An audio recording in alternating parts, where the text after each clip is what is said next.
Dicho esto, buenas tardes a todos. Llega siendo la primera sesión de la quinta edición de Nefroverenar. Agradecer, como siempre, la disponibilidad a todos los residentes y a los tutores. Y hoy tenemos el caso de hoy va sobre un caso de acidosis metabólica a cargo del hospital, del Servicio de Nefrología del Hospital de Castellón. Y paso rápidamente la palabra a Carlos y a Silvia para la presentación del caso y la revisión del tema. Muchas gracias. Muy bien, muchas gracias Marco por la presentación. Como bien nos ha presentado, somos Silvia Los y Carlos Tarongi, residentes de tercer año del Hospital General Universitario de Castelló. Y nada, estamos encantados con estrenar esta nueva temporada de Tardes del Nefroverenar. Así que vamos ya con nuestra presentación, un caso inusual de acidosis metabólica más allá del algoritmo diagnóstico.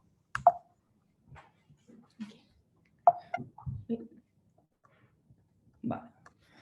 Nos encontramos ante una paciente de 84 años que es traída a urgencias por mal estado general y debilidad generalizada de una semana de evolución. Entonces, revisamos sus antecedentes personales y vemos que no presenta historia de reacciones alérgicas medicamentosas ni hábitos tóxicos, tiene dislipemia, hipotiroidismo, una fibrilación auricular anticoagulada con sintrón, así como una insuficiencia aórtica leve moderada de etiología degenerativa.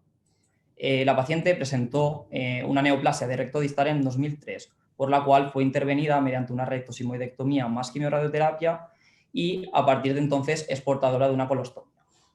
Posteriormente tuvo en 2012 un episodio de obstrucción intestinal por adherencias, siendo reintervenida con la resección de gran parte del ilion, aproximadamente de unos 100 centímetros del ilion distal.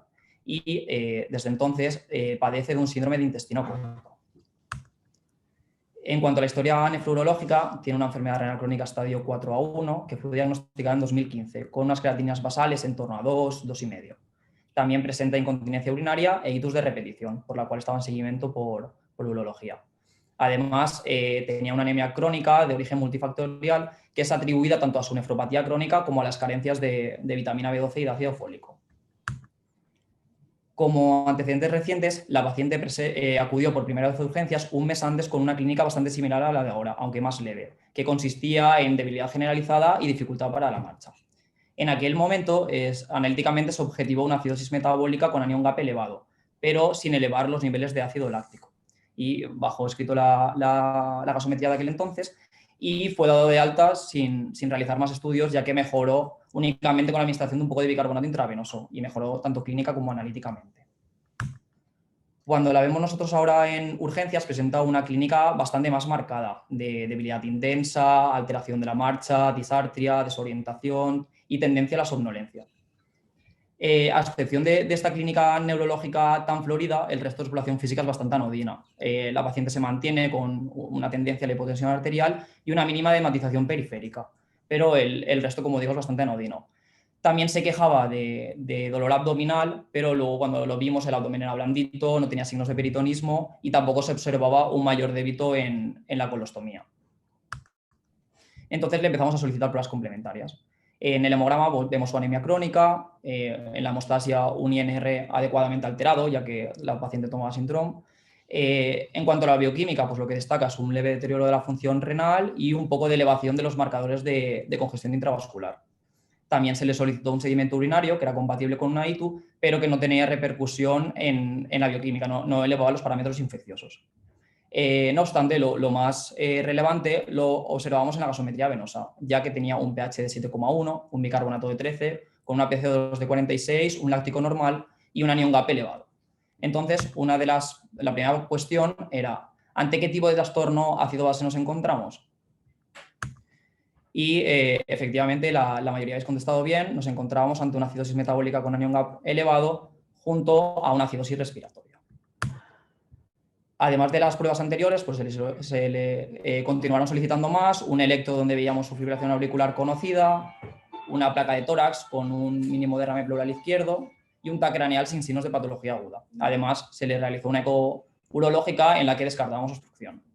Entonces, durante su estancia en urgencias se le administraron al final 1.500 mililitros de bicarbonato en sexto molar, se cubrió con antibioterapia empírica y se decidió su ingreso a cargo de medicina interna, los cuales nos realizaron interconsulta a nuestro servicio para compartir manejo durante la hospitalización. Tal y como veis en esta diapositiva, la acidosis metabólica pues, puede justificar muchos de los signos y síntomas que presentaba nuestra paciente, tanto a nivel del sistema nervioso central, con esa debilidad, la alteración del nivel de conciencia, a nivel cardiovascular, respiratorio, por ejemplo, por la taquipnea, o gastrointestinal, justificando, por ejemplo, en este caso, pues, esas molestias abdominales que nos refería la paciente. Siempre que estamos ante un trastorno ácido-base, debemos seguir un orden para no dejarnos ningún detalle que nos pueda ayudar a afinar el diagnóstico. Entonces, en primer lugar, siempre debemos confirmar ante qué tipo de trastorno estamos mirando una gasometría. Con los parámetros de nuestra paciente, pues estábamos ante una acidosis metabólica, ya que presentaba un pH por debajo de 7,35 y un bicarbonato por debajo de 22. En segundo lugar, siempre debemos valorar si se está produciendo de forma adecuada o no la compensación respiratoria.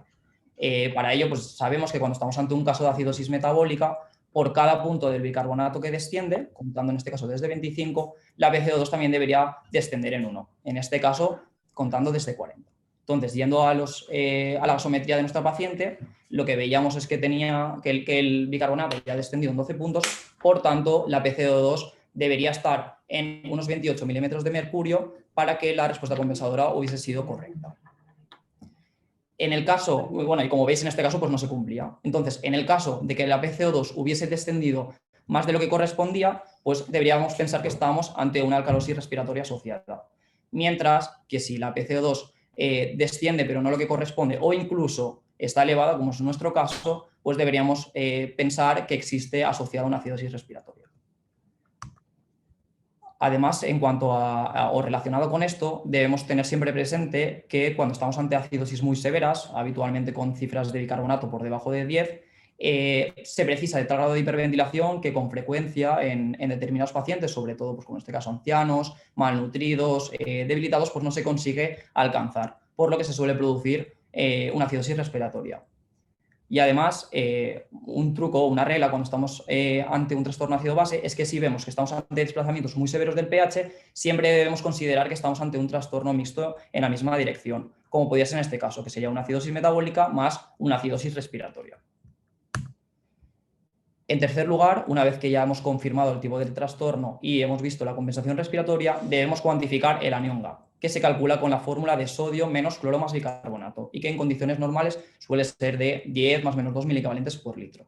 En el caso de nuestra paciente, pues tenía un anión GAP de 17, por tanto, por encima de 12, así que nos encontrábamos ante una acidosis metabólica con anión GAP elevado o normoclorémica, que son aquellas que se producen por el incremento de la carga de ácidos en sangre, ya sea por un aporte exógeno de ácidos o bien por cualquier alteración que induzca su formación de forma endógena, siendo las dos causas más frecuentes la cetoacidosis diabética y la acidosis láctica.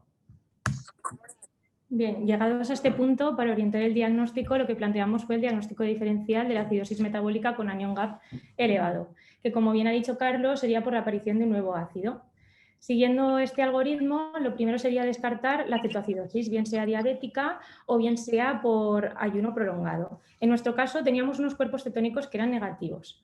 Lo siguiente sería descartar una lactoacidosis, que puede ser de tipo A por hipoperfusión, por ejemplo, en el caso de una sepsis, o de tipo B por acumulación de toxinas del metabolismo celular, como lo podemos ver en una insuficiencia hepática grave.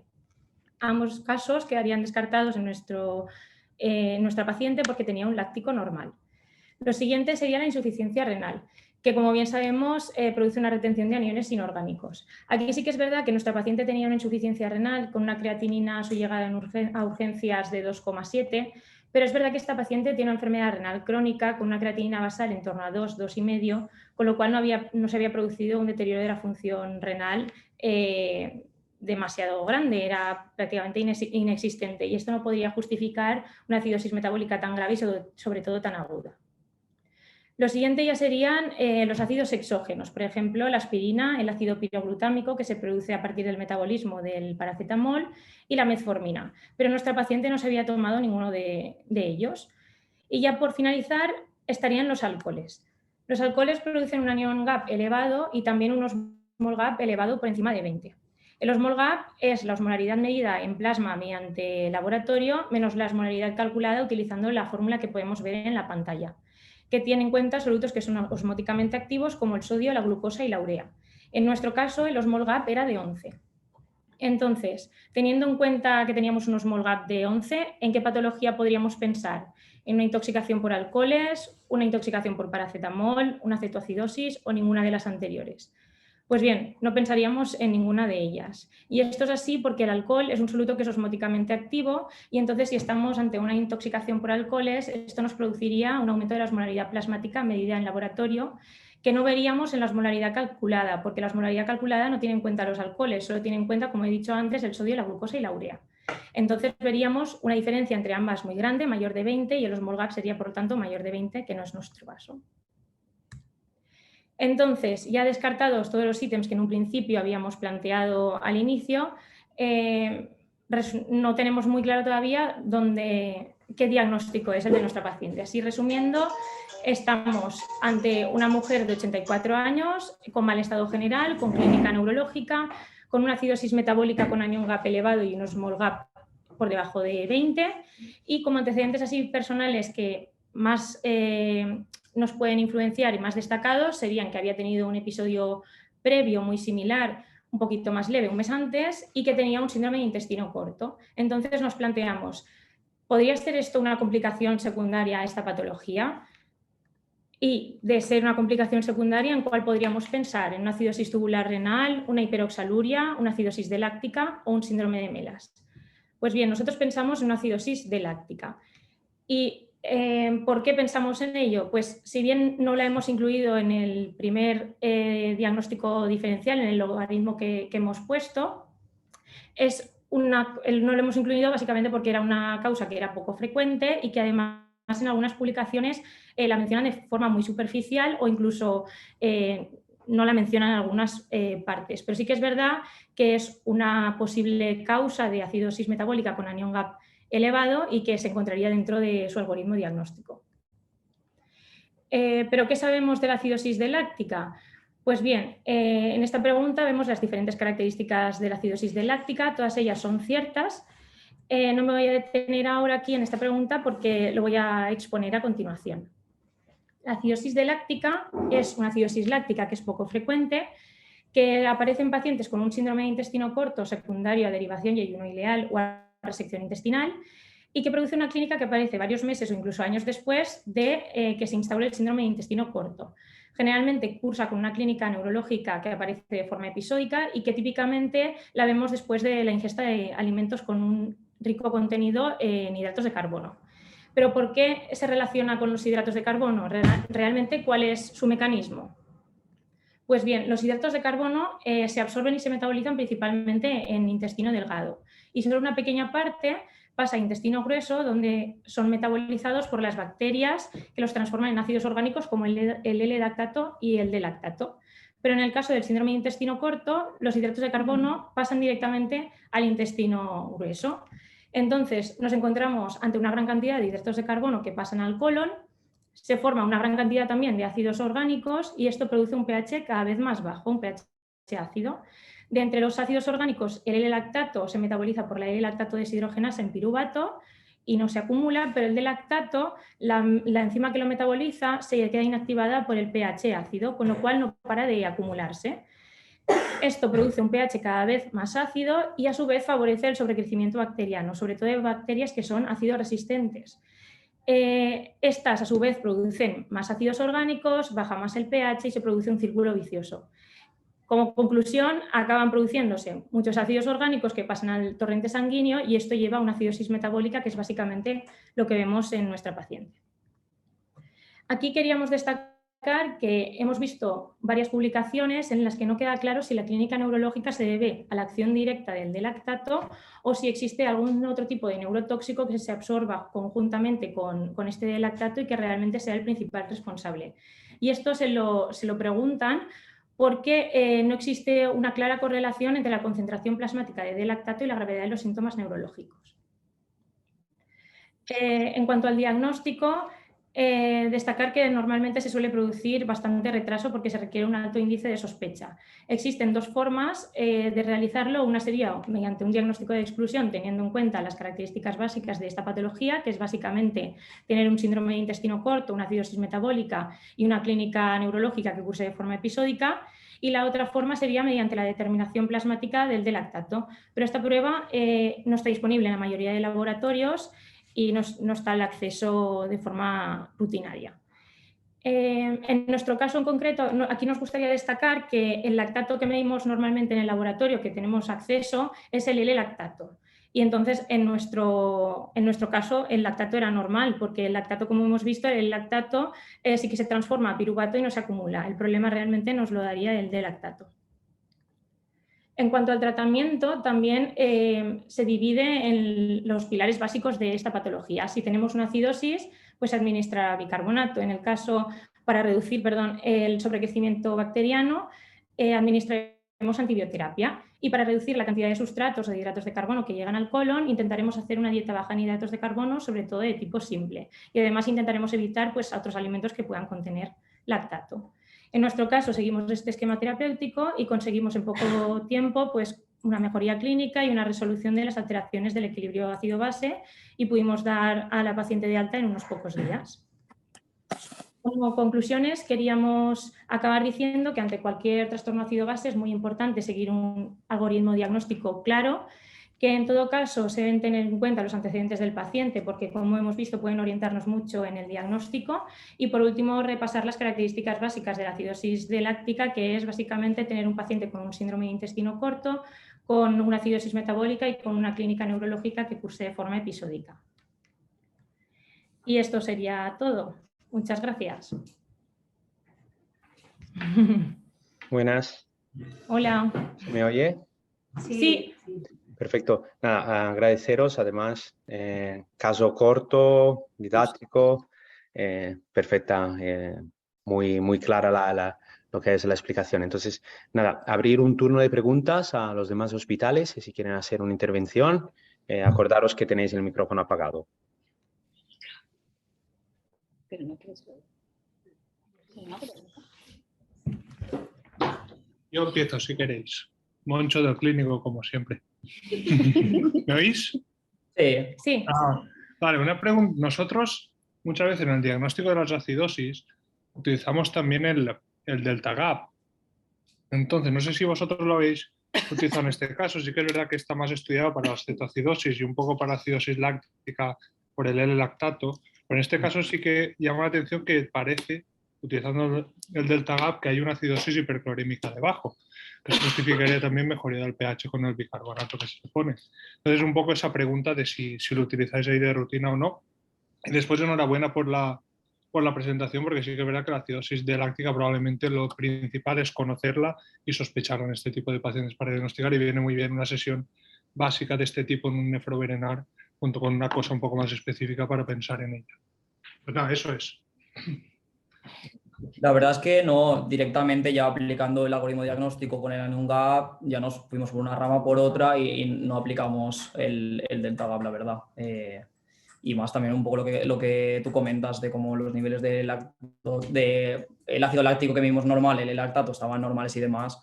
Y sobre todo un poco por la sospecha clínica, la verdad es que enseguida fuimos bastante directos a esa patología. Muy bien. Sí, tanto que yo también quería hacer una pequeña intervención sobre lo mismo, el delta gap, porque a mí también me había llamado la atención. No sé si esta componente de acidosis metabólica con anion gap normal, a mejora secundaria al deterioro de función renal que había hecho la pacientes. Le digo porque también el primer anion gap tampoco estaba muy pasado, que si la primera vez que vino, no sé si tenía 12, 14, pero tenía muy poco, que si casi a veces le hubiera podido dar de normal este anion gap, ¿no? Entonces ahí aún te hubiera más descolocado a nivel de diagnóstico. De hecho, la primera vez que consulta urgencias, la acidosis se da por algo secundario probablemente a su patología de base, se pone bicarbonato y la mandan a casa. Después ya es cuando ingresa otra vez, ingresa mucho peor, cuando se intenta estudiar ya si hay algo detrás más que su insuficiencia renal. Además, en esta patología muchas veces lo que se suele ver son niveles de bicarbonato más bajos que en relación los niveles de anion gap. No suelen elevar tanto, en cambio el bicarbonato suele estar mucho más bajo. Y además en esta patología mismo incluso hay veces que no eleva el anion gap. Supongo que por lo mismo, además son pacientes que habitualmente pues, pueden tener mayor débil de colostomía, pueden estar con diarreas, o sea, hay más cosas que influyen, pero incluso hay que tener eso, mucha sospecha clínica, porque incluso sin elevar el anion gap podemos estar ante esta patología también. Sí, de hecho, hay algún algoritmo diagnóstico en el que clasifica la lactoacidosis con un anion gap normal, como tú bien dices. Yo lo he encontrado también así.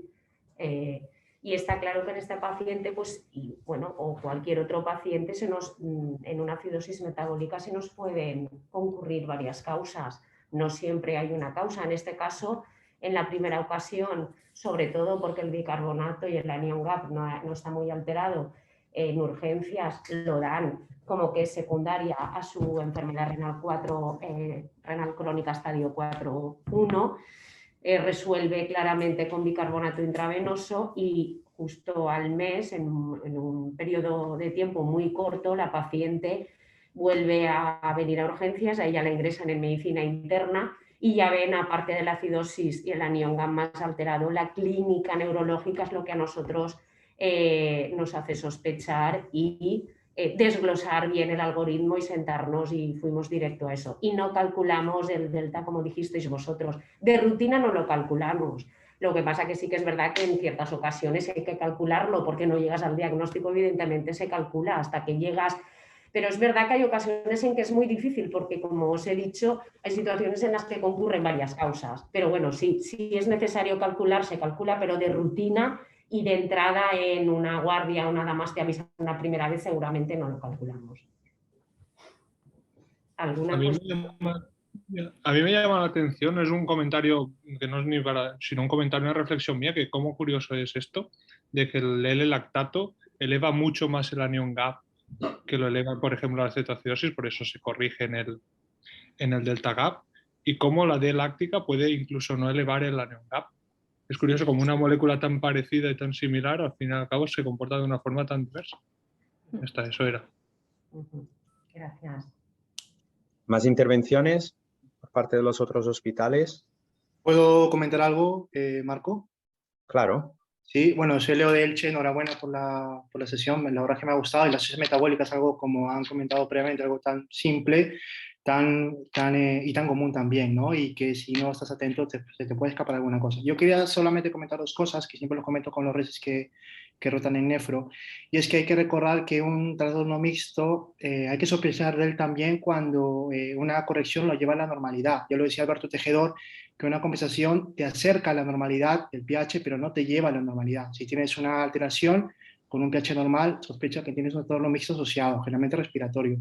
Y lo otro es que hay que recordar siempre el potasio, que en cualquier acidosis metabólica o respiratoria, el potasio hay que tener en cuenta, porque algunas veces tras hacer la corrección con bicarbonato generalmente, el anticontrol puede llevarte a una sorpresa, que una hipopotasemia que no la viste al principio, que estaba falsamente elevado o normal, luego desencadene una hipopotasemia y puedes tener algún evento estaferológico.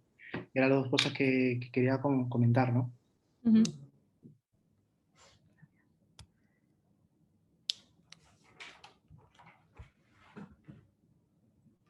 Bueno, ¿alguna pregunta más? Una pregunta, no sé si me oís. Sí. Sí, bueno, soy Juan Rey de Palma de Mallorca. O sea, me pregunta aquí, en este caso sería el desencadenante como tal, que en este caso ha sido la ITU o el fracaso renal. No, en principio. ¿Cuál sería el principal? En principio, la mujer contaba realmente un claro desencadenante, que era pues una comida copiosa, con algún dulce por medio también, con más cosas. Y parece que pudiera tener como desencadenante eso. Los hidratos de carbono, sí.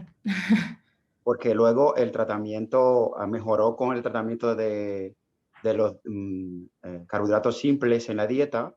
Pero luego, claro, esta señora es como una espada de Damocles. Esto puede ocurrir en cualquier momento otra vez, ¿no?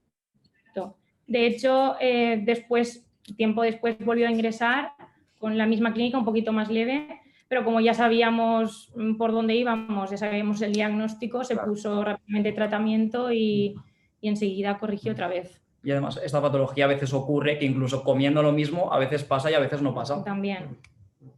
Incluso hay pacientes que dicen que se han acostado un poco mal y al día siguiente se han levantado bien, simplemente pues, por esa restricción de hidratos de carbono que no han hecho durante la noche. Y hay momentos puntuales, pues, por lo que sea, que absorben más y entonces es cuando ya viene con toda esta clínica neurológica y esa acidosis tan florida. De hecho, en casos así recidivantes, algunos estudios indican que se ponga ya un tratamiento antibiótico profiláctico, en plan, cada mes de forma mensual, para evitar que vuelva a recidivar.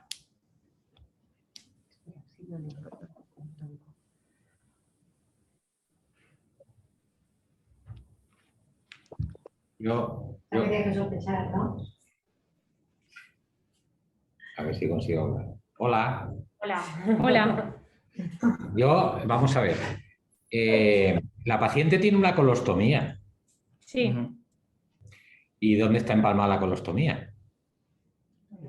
Tiene colon, sí, pero tiene colon. Sí, tiene colon. Claro, el colon. Tiene una resección. Tiene una resección de recto y parte de sigma. Pero tiene... La pregunta es, ahí está Chelo de fondo. Muy bien. Tiene colon, doctor. Claro, porque yo es que no entendía si digo, si no tiene colon, todo esto, ¿dónde pasa el colon? No, tiene colon. De hecho, necesita un colon intacto, bastante intacto para que se dé esta patología, claro. Claro, entonces digo, porque esto está descrito en gente joven con intestino corto que no tiene una colostomía.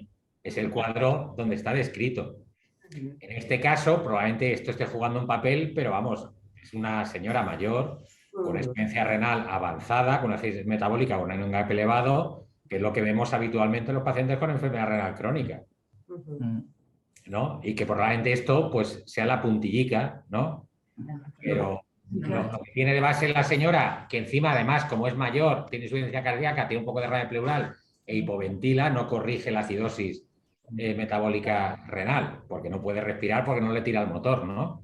Pero lo que es muy característico de esta señora es la clínica neurológica que tiene y además que cursa de forma episódica. Cuando viene la primera vez ya tiene clínica neurológica un poquito más leve, la segunda vez ya la clínica neurológica es muy evidente y después la tercera vez vuelve también con clínica neurológica, con un antecedente previo.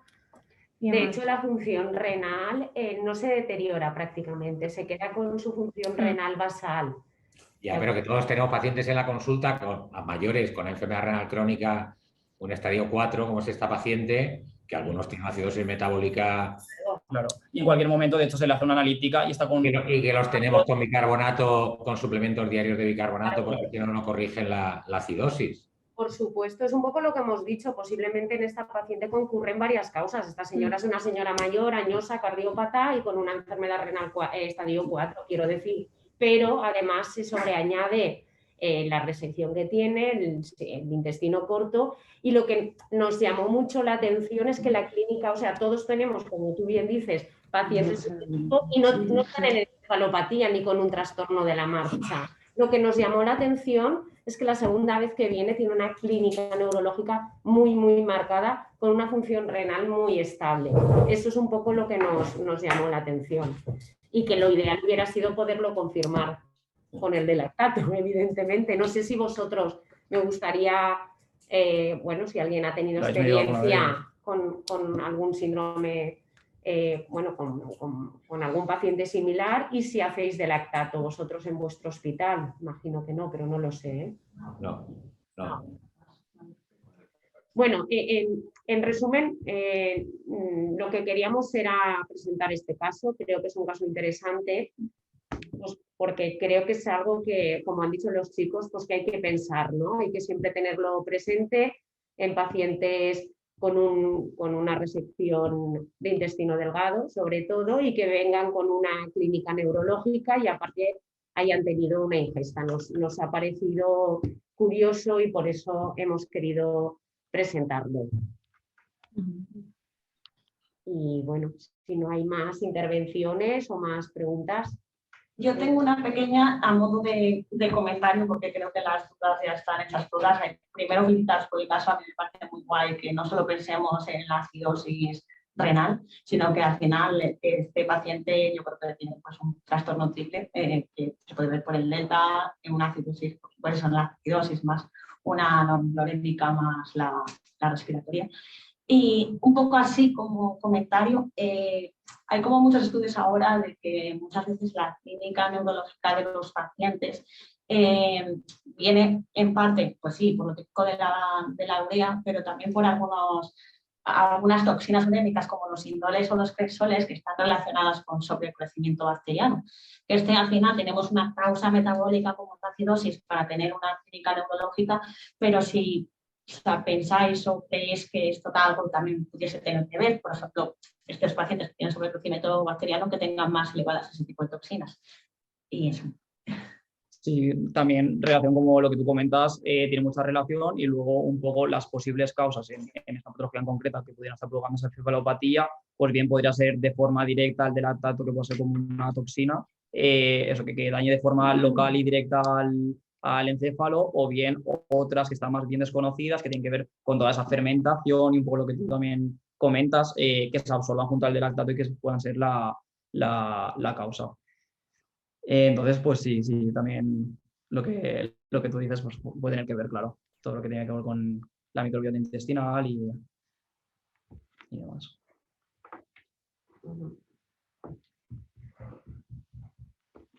Bueno, si no hay más preguntas o más comentarios, nada, cerramos esta sesión. Gracias a todos y bueno, encantados de volvernos a ver y nos vemos en la próxima en un mes. ¿De acuerdo? Gracias. Hasta luego. Hasta luego. Adiós.